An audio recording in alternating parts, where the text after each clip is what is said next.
मुझे तो याद है कि बार हम अदालत में बैठे होते थे तो वो कोई बात करते कहते देखें ऐसी बात ना करें वरना मीडिया इसको ऐसे रिपोर्ट करेगा, और फिर मीडिया की तरफ देखते भी थे।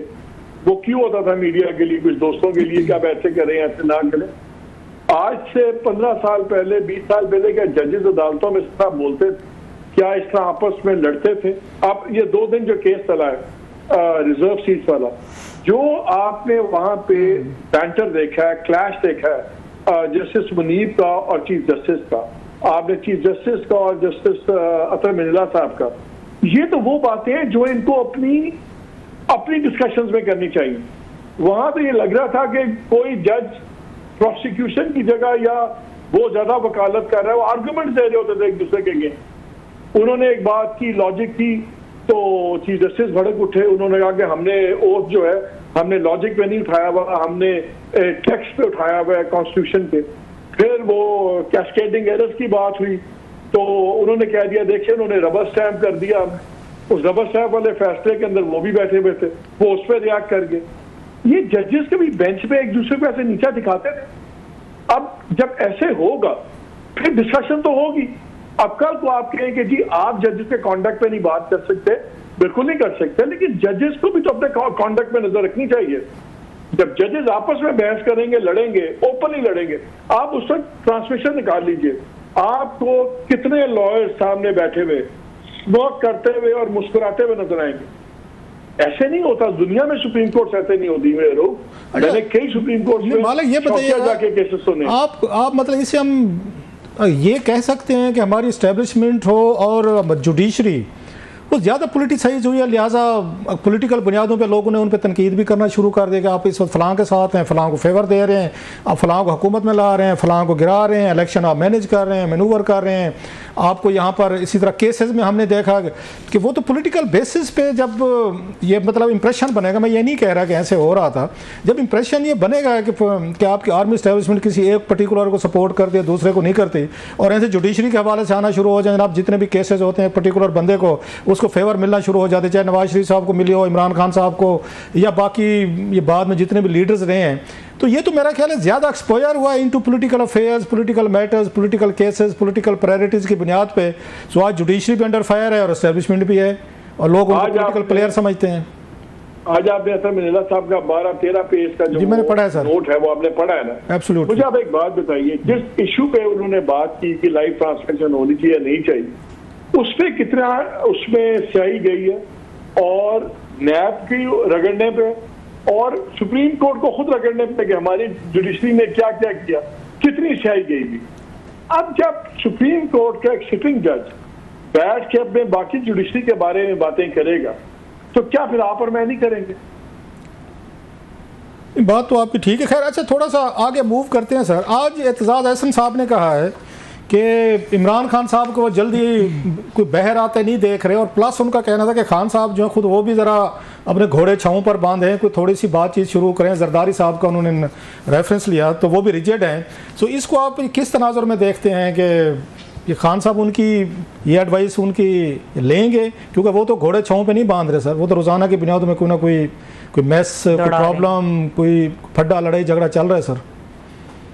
ये देखिए लोग, हर एक की अपनी एनालिसिस है, हर एक की अपना है। मेरा, हम तो कंजेक्चर ही कर सकते हैं ना। मेरा अपना अंदाजा ही है कि खान साहब कन्विंस हो गए हैं कि मौजूदा निज़ाम में जो भी हो जाए उनको कोई रिलीफ नहीं मिलेगी, उनको इस निज़ाम में कोई हिस्सा नहीं मिलेगा, और वो जो भरे जो मर्जी कर लें उनका रगड़ा खत्म नहीं होगा। तो अब उन्होंने देख लिया भी ठीक है, एक्सट्रीम पे चले जाए।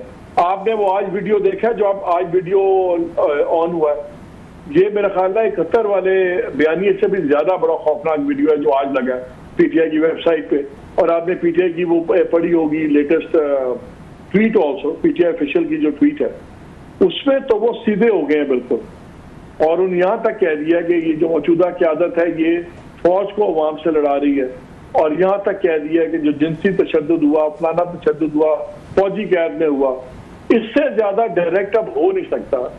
अब आप देखिएगा कि एक आध दिन में 71 वाला बयानिया हल्का लगेगा और ये उससे भी सख्त है। अच्छा, मुझे आपने भी रऊफ हसन साहब को मेरा ख्याल बुलाया हुआ था, काश अब्बासी साहब के शो में थे, तो मैंने नोट किया कि वो हालांकि बड़े अग्रेसिव मिजाज के हैं रऊफ हसन साहब। आज वो FIA में भी मेरा ख्याल है बयान रिकॉर्ड करवा कर आए, गौर साहब भी गए थे, वो डिफेंसिव थे, वो पीछे थे। उन्होंने कोई इस पे उन्होंने सोशल मीडिया टीम है खान साहब की जो उनका ये ट्विटर हैंडल चला रही है, आज उन्होंने अपने आप को डिस्टेंस किया उनसे। जी मुझे नहीं पता होता कौन चला रहा है, कैसे हैं, बहर बैठ। आज उन्होंने क्या है कि मैं इस बयानिए के साथ नहीं हूँ, मेरा ख्याल है कि डिस्टेंस किया। तो आप समझते हैं कि इस तरह की चीज़ों से जो लोग बहर बैठे हैं खान साहब का चला रहे हैं ट्विटर, वो अपने यहाँ पार्टी के लोगों के लिए प्रॉब्लम पैदा कर रहे हैं जो ऑलरेडी इतनी मुश्किल हालात में ऑपरेट कर रहे हैं। उनके घर हैं, फैमिलीज हैं, उन पे अटैक हुए हैं, उनकी जानों को खतरे हैं, उन पे केसेस हुए हैं। सो उनका ये कोई नहीं सोचते कि थोड़ा सा उनको भी रिलीफ दें जो लोग इनके साथ मुश्किल में खड़े हैं, लाइक रऊफ हसन, बैरिस्टर गौहर, उमर अयूब, एक लंबी लिस्ट है, तमाम लोगों ने भुगत भी रहे हैं।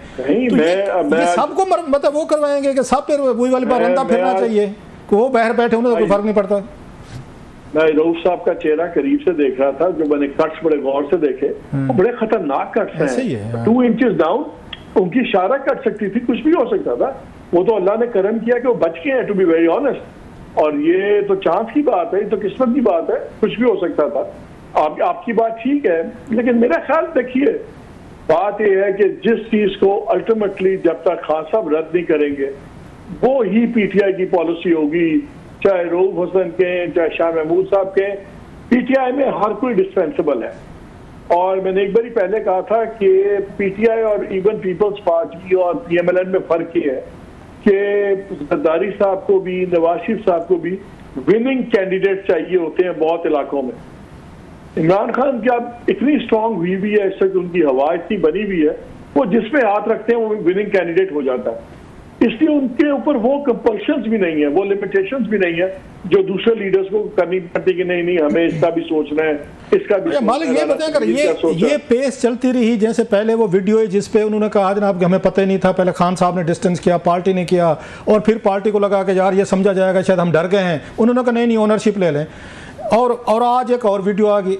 ये अगर पेस इसी तरीके से रही और इन्होंने कैमरे व्हाट नेक्स्ट इस पे, और इसी तरह खान साहब भी जेल में रहे, तो फिर क्या आपको नज़र आ रहा है कि ये जो पार्टी के बाकी लोग हैं, ये आज जैसे रऊफ हसन साहब ने अपने आप को डिस्टेंस किया, तो ऐसा वो भी डिस्टेंस करना शुरू कर देंगे खुद को? लेकिन देखिए उससे नैरेटिव में फर्क नहीं पड़ेगा, लोग आगे पीछे हो जाएंगे, नैरेटिव तो आगे होगा। मेरे ख्याल में सबसे ज्यादा अलार्मिंग चीज जो इस वक्त है वो जुडिशरी और एस्टैब्लिशमेंट का टकराव है। उससे मुझे निज़ाम को खतरा पॉसिबल नजर आ सकता है, लेकिन शॉर्ट ऑफ दैट बाकी तो चलती रहेगी चीजें जिससे चल रही हैं। अच्छा मलिक, लास्टली आज बिलावल भुट्टो जो हैं वो एक नए रूप में नजर आए हैं, पहले हमने कभी नहीं सुना था। उन्होंने अपने वजीर आला को भी ज़रा टाइट किया है, शर्जील मेमन साहब का नाम लिया है, उन्होंने कुछ दिन पहले प्रेस कॉन्फ्रेंस की थी, खान साहब पे गर्जे बरसे थे। तो today he was different Bilawal. वो तो मतलब है क्योंकि जरदारी साहब बीमारी की वजह से या अपनी सदारत की वजह से साइड पे हो गए, तो आज पहली दफ़ा लगा है कि Bilawal is in command. Party आज उनका फील हुआ है कि पार्टी को उन्होंने टेक ओवर किया है और आज उन्होंने मैसेजिंग जो है ना वो डिलीवर किए हैं। बिलावल साहब बड़े अरसे से इन कमांड है, एंड आप यकीन माने नहीं कैमरे पे सर, आज कैमरे पे ये बैठ के बातें करना और फिर वो टीवी पे सारा कुछ चलना, that was a different messaging sir. मैं ये कह रहा हूं इस पर तो डाउट होना नहीं चाहिए किसी को।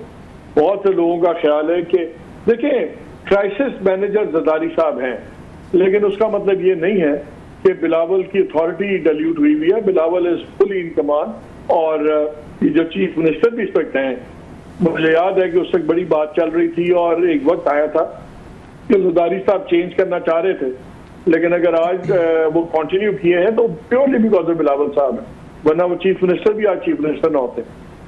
बहुत शुक्रिया सर जी, बहुत थैंक यू वेरी मच। बहुत शुक्रिया मोहम्मद मालिक साहब ने हमें एक्सक्लूसिवली टाइम दिया और गुफ्तगू की इतने अहम टॉपिक से। ब्रेक का वक्त हो रहा है और ब्रेक के बाद बात करेंगे कुछ नैब तरमीम के केस के हवाले से, और इसके अलावा बात करेंगे कुछ जो हिंदुस्तान के इलेक्शंस के हवाले से भी हो रहा है, वहाँ पे क्या चल रहा है, किस तरह से अपसेट हुआ है, किस तरह से बीजेपी दोबारा कोalition गवर्नमेंट की तरफ जा रही है। हमारे साथ रहिए।